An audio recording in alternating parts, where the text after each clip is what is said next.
நண்பர்களுக்கு வணக்கம். தாவேகா தமிழக வெற்றிக் கழகம் அதை வந்து விஜய் வந்து கூடிய சீக்கிரம் வந்து கலைச்சிருவார் அப்படின்னு ஒரு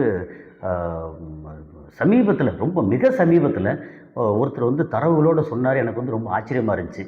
அப்போ அவர் கலைச்சிருவாரா, இவ்வளோ தூரம் செலவு பண்ணி இவ்வளோ முழு முயற்சியாக வந்ததுக்கப்புறம் இப்போ உள்ள பிரச்சனைகளை பார்த்து கலைச்சிருவாரா அப்படின்னு சொல்லி ஒரு சந்தேகம் இருக்குது. அதுக்கான காரணம் என்ன, என்ன நடக்கும் அப்படிங்கிறத வந்து இந்த வீடியோவில் வந்து பேச போகிறோம். நான் கசாலி டிகோட்ஸ். இது வந்து சினிமா, அரசியல், சமூகம், உலக செய்திகள் எல்லாத்தையும் வந்து உண்மைத்தன்மையோடு வந்து அலசக்கூடிய ஒரு சேனல். சரி, இப்போ வந்து விஜய் வந்து அரசியலுக்கு தகுதியானவரா அப்படின்னு கேட்குறாங்க. இது வந்து யார் வேணாலும் அரசியலுக்கு வரலாம். அதுக்கு வந்து பெரிய அளவுக்கு மன தைரியம் வேணும். அதுக்கப்புறம் எதிர்கொள்ளக்கூடிய மனப்பக்குவம் வேணும். இதெல்லாம் வந்து தேவை. விஜய்க்கு வந்து அது இருக்கா அப்படின்னு கேட்டால், இப்போதைக்கு வந்து ஆரம்பிக்கிறதுக்கு பெரிய தைரியத்தோடு ஆரம்பிச்சிட்டாரு. இடையில ஒரு பிரச்சனைன்னு வரும்போது அது வந்து முன்னாடி நின்று அதை எதிர்கொள்ளாமல் கொஞ்சம் பின்வாங்கிடுறாரு அப்படின்ற ஒரு கெட்ட பேர் இருக்குது. சரி, அது இல்லாமல் அவர் வந்து சினிமாவில் வந்து உச்ச நட்சத்திரமாக இருந்தார். அப்போ சினிமாவில் எப்படின்னா, பொதுவாக நானும் வந்து சினிமாவில் இருக்கிறேன்னா, துறையில் இருக்கிறேன்னு தெரியும். ஒரு பெரிய நடிகர்கள், நடிகைகள், பெரிய டெக்னீஷியன்ஸ் அப்படின்னு வந்தாங்கன்னா, அவங்கள வந்து ஒரு மகாராஜா மாதிரி, மகாராணி மாதிரி பூ போல தாங்குவாங்க. எப்படின்னா, அவருக்கு வந்து கிட்டத்தட்ட ஒரு 5, 6, 8 அசிஸ்டன்ஸ் இருப்பாங்க. அதாவது ஹேர் ட்ரெஸ்ஸிங்க்கு, மேக்கப் போடுறதுக்கு, அப்புறம் கொடையை பிடிக்கிறதுக்கு, இப்போ செல்ஃபோனை வச்சுருக்கிறதுக்கு, அவருக்கு வந்து ஷூ மாட்டி விடுறதுக்கு, அப்படின்னு சப்போஸ் தாகம் எடுத்தால் தண்ணி கொடுக்கறதுக்கு, அப்புறம் சாப்பாடாக விதவிதமான சாப்பாடை கொண்டு வந்து கொடுக்கறதுக்கு அப்படின்னு. இப்போ இவர் மாதிரி, விஜய் மாதிரி ஒரு உச்ச நட்சத்திரத்துக்கு வந்து குறைஞ்சபட்சம் வந்து ஒரு 10 பேர் 15 பேர் கூடவே இருப்பாங்க. அது போக அவருக்கான ஒரு எல்லா சௌகரியங்களும் கிடைக்கும். அவர் வந்து நினச்சா, என்ன நினச்சாலும் அது வந்து ஈஸியாக கிடைக்கும், அவைலபிள். அது போக அவர் வீட்டிலேருந்து வந்தால் அப்படி காரு, அதிலேருந்து வந்து கேரவன், அதுக்கப்புறம் நார்மலாக தெருவில் அல்லது ரோட்டில் எங்கேயாவது வந்து ஷூட்டிங் எடுத்த கூட்டம் வரும். அப்படிங்கிறனால அதை செட்டு போட்டு எடுக்கிற அளவுக்கு வந்து பெரிய நட்சத்திரம். ஏன்னா அது வந்து கட்டுப்படி ஆகும். இப்போ வந்து ஒரு படத்துக்கு வந்து ஒரு ஸ்ட்ரீட் மாதிரி செட்டு போடணுன்னா ஒரு 2 கோடி ரூபா செலவாகும், இல்லை 3 கோடி ரூபா செலவாகும்னா அவரோட வியாபார விஷயத்தில் அதெல்லாம் ஒர்க் அவுட் ஆகும். அதனால் சாதாரண மக்களுக்கு தொந்தரவு இல்லாமல் அல்லது மக்கள் தொந்தரவு பண்ணாமல் இவரை வந்து ஒரு செட்டு போட்டு, செட்டில் தெருவு மாதிரி செட்டு போட்டு அதிலே வந்து எடுப்பாங்க. அப்போ வந்து நடமாடுற ஜனங்கள் எப்படின்னா, துணை நடிகர்கள், நடிகைகள். அவங்களுக்கு வந்து ஏற்கனவே அனுபவம் இருக்கிறனால அவங்க வந்து பராக் பார்க்க மாட்டாங்க, சாதாரணமாக போக வர அப்படின்ற மாதிரி எடுத்துக்கிடுவாங்க.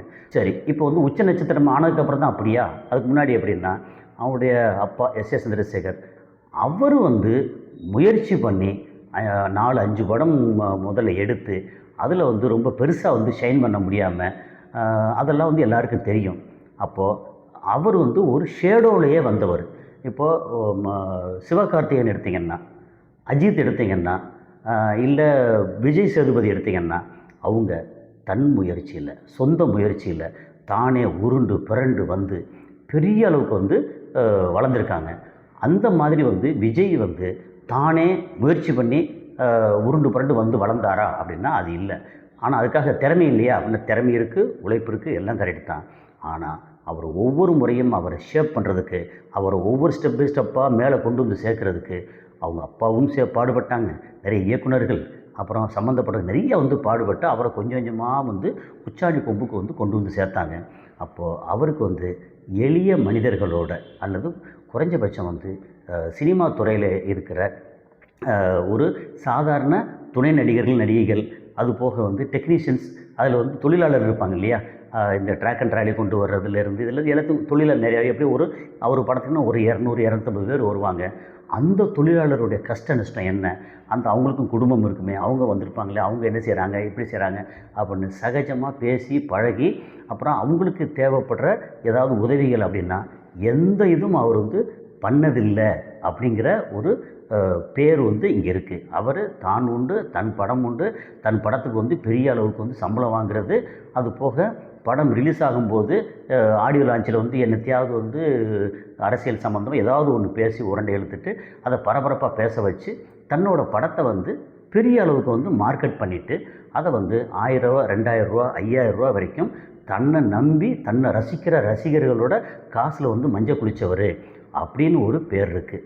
அப்போது இவர் இந்த மாதிரி இருக்கிறவர் வந்து ஏதோ ஒரு கட்டம் நமக்கு வந்து ஒன்று கலைஞர் இல்லை, ஜெயலலிதா இல்லை, 2 பேர் இல்லாத போது திமுக வந்து அண்டர்டேக் பண்ணி அதை வந்து கண்டினியூ பண்ணுறதுக்கு, அதோட வேகம் குறையாமல் கண்டினியூ பண்ணுறதுக்கு வந்து ஸ்டாலின் இருக்கிறாரு. இப்போது ஏடிஎம்கேல ஏகப்பட்ட குளறுபடி இருந்துச்சு. அப்போது ஏடிஎம்கே வந்து இனி வருமா, வளருமா, வளராதா, அல்லது தக்க வைக்க முடியுமா அப்படின்ற சந்தேகம் இருந்துச்சு. அப்போது இவர் ரஜினிகாந்த் வந்து அவர் கட்சி ஆரம்பிக்கிறேன்னு சொல்லி ஆரம்பிக்கலை. கமல் வந்து ஆரம்பித்து அவரால் வந்து தாக்கு பிடிக்க முடியல. முதல்ல இருந்தே அவர் வந்து கட்சியை ஆரம்பித்தாலும் அவர் மேலே பெரிய நம்பிக்கை இல்லை. நான் ஓவராலாக வந்து 5% நம்பிக்கை வந்துச்சு. அதை கன்டினியூ பண்ண முடியலை அப்படிங்கிற விஷயம். ஆனால் இவர் வந்து இது சரியான நேரம் அப்படின்னு துணிஞ்சு வந்து ஆரம்பித்தார். அது வந்து ஒரு நல்ல விஷயம். ஆனால் இப்போ நடக்கிற விஷயத்தெல்லாம் பார்த்தோன்னா, இப்போ சமீபத்தில் ஒரு 2 நாளைக்கு முன்னாடி தூத்துக்குடி மாவட்டம் அதை சேர்ந்த அஜிதாங்கிறவர் வந்து அங்கே தர்ணா பண்ணி அவர் காரை மறித்து அது வந்து எக்கச்சக்கமாக எல்லோரும் சொல்லிட்டாங்க. அப்புறம் அவங்க வந்து தூக்க மாத்திரையை சாப்பிட்டு ஆஸ்பத்திரியில் இருக்காங்க. அப்புறம் வேற ஒரு மாவட்டத்தில் இருக்கிற அவருடைய நிர்வாகி அப்படின்னு ஏகப்பட்ட இடத்துல குளறுபடி இருக்குது. அப்போ இந்த நேரத்தில் அவர் வந்து இதெல்லாம் ஹேண்டில் பண்ணக்கூடிய அளவுக்கு வந்து அவருக்கு பொறுமையும் திறமையும் இருக்கா அப்படின்னா ஒரு மிகப்பெரிய கேள்விக்குறி. காரணம், தான் வளர்ந்த சினிமா துறையில் என்ன பிரச்சனை நடந்தாலும் எதற்காகவும் ஒரு குரல் கொடுத்ததில்லை.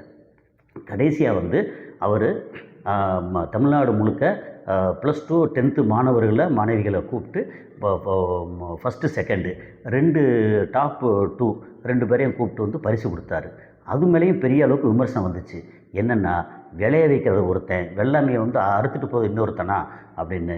அங்கே வந்து பெற்றோர்கள், ஆசிரியர்கள் எல்லாம் சேர்ந்து பசங்களை வந்து ஊக்கப்படுத்தி படிக்க வைப்பாங்க.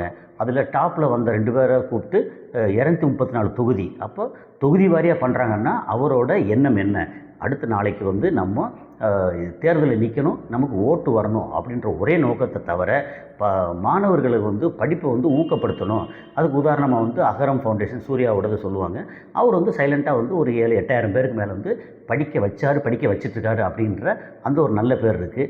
அவர் வந்து அரசியலுக்காக பண்ணுறாரா பண்ணலையா அப்படின்னு அந்த பேச்சே கிடையாது. ஆனால் அவர் வந்து பல இடங்களில் பண்ணிகிட்ருக்கிறாரு. இவர் வந்து திடீர்னு படிக்க வைக்கல, ஒன்றும் செய்யலை, படித்து மார்க் எடுத்தவங்கள வந்து கூப்பிட்டு கூட நின்று ஃபோட்டோ எடுத்து அவங்களுக்கு வந்து சர்டிஃபிகேட் கொடுத்து இதெல்லாம் பண்ணும்போது வந்து வெறுமனே வந்து பேர் வாங்குறதுக்காக மட்டும்தான் பண்ணுறாரு. அதை தாண்டி இறங்கி அவங்களோட கஷ்ட நஷ்டம் என்ன, பெற்றோரோட கஷ்ட நஷ்டம் என்ன, அப்புறம் வந்து ஒவ்வொருத்தரும் படிப்புக்கு வந்து என்னெல்லாம் சிரமப்படுறாங்க, அப்படி படிப்புக்கு சிரமப்படுற விஷயத்தை வந்து நீயா நானால ஒரு முறை வந்து பார்க்கும்போது நமக்கு வந்து கண்ணீரே வந்தது. அந்த மாதிரி படிப்புக்காக அவ்வளோ சிரமப்பட்டு பண்ணவங்க. இதில் வந்து இது ஏதாவது அவர் விஜய்க்கு வந்து தெரியுமா அப்படின்னு தெரியாது. அப்போ வந்து சுகமாக அவர் பிறந்ததுலேருந்து அடுத்தவங்களோட நிழல்லே வந்தவர், சுகமாக வாழ்ந்தவர்.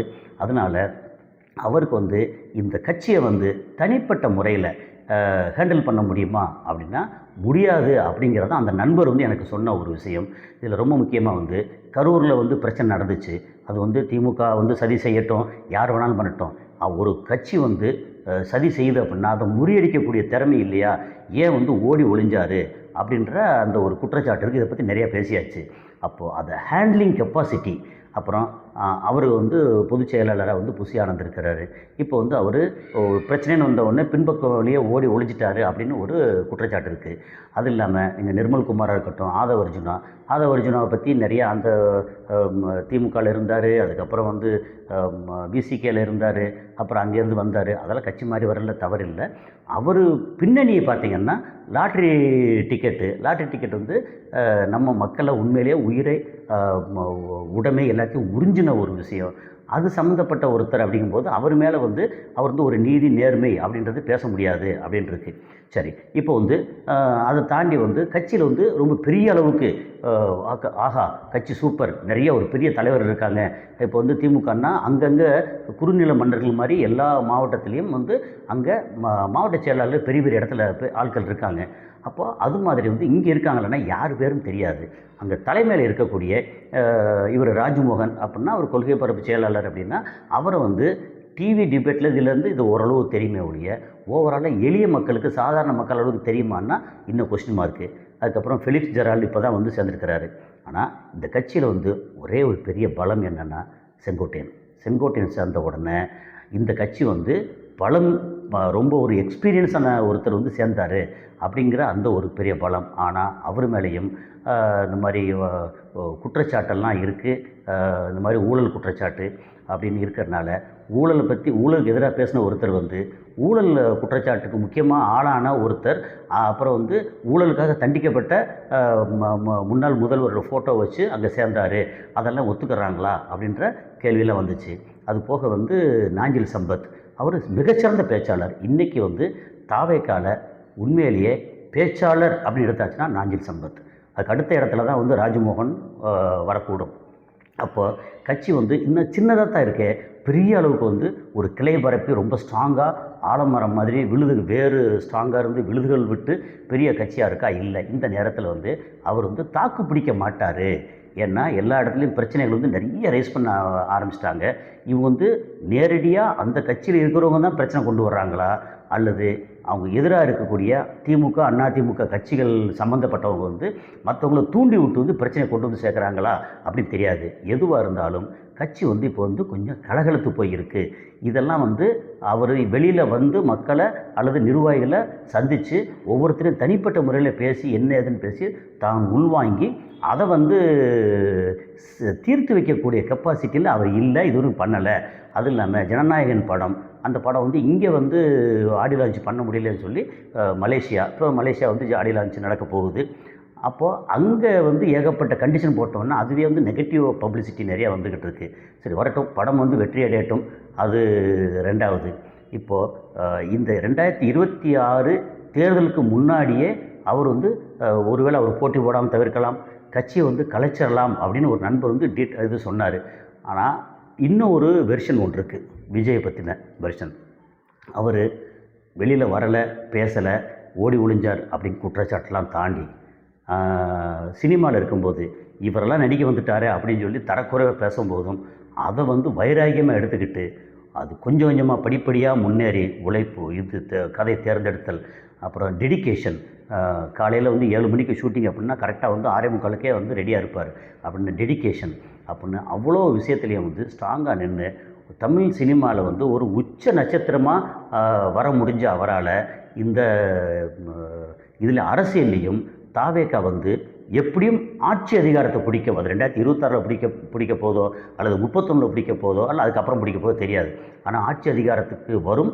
அவர் வந்து ஒன்று மனசில் நினச்சிட்டாருன்னா அதை எப்பாடுபட்டாவது அதை வந்து அடைஞ்சே தீர்வார் அப்படின்ற ஒரு மனப்பான்மை இருக்குது. ஆனால் அவர் வந்து எளிய மக்களோட பழகலை, நிறையா உதவியெல்லாம் பண்ணலை அப்படின்ற குற்றச்சாட்டு இருந்தாலும் தனக்கு இது தேவை அப்படின்னு முடிவு பண்ணிட்டா அதை வந்து அடைஞ்சே தீர்வார் அப்படின்ற ஒரு மனப்பான்மை அவருக்கு உண்டு அப்படின்னு இன்னொரு வெர்ஷன் சொல்கிறாங்க. அப்போது ஒருவேளை அவர் வந்து தாவேக்கா வந்து கலைக்க போகிறாரா அல்லது தாவேக்காவை இன்னும் வந்து ஸ்ட்ரென்தன் பண்ண போகிறாரா அப்படிங்கிறது 2026 தேர்தல். அந்த தேர்தலில் வந்து அவர் எவ்வளோ ஓட்டு வாங்க போகிறாரு, எப்படியும் வந்து அவர் 10% வருன்றாங்க, இல்லை 20% வருன்றாங்க, இல்லை கூட்டணியில் மாறி சேரும் அப்படின்னா என்னத்தை பண்ணாலும் அவர் என்ன நடக்க போகுது அப்படிங்கிற ஒரு விஷயந்தான் அடுத்த வந்து எதிர்காலத்தை அவர் கட்சியோட எதிர்காலத்தை தீர்மானிக்கும் அப்படிங்கிறது தான் இப்போ இந்த காணொலியோட சாராம்சம். அடுத்தடுத்து வேறு செய்திகளோடு சந்திப்போம். நன்றி.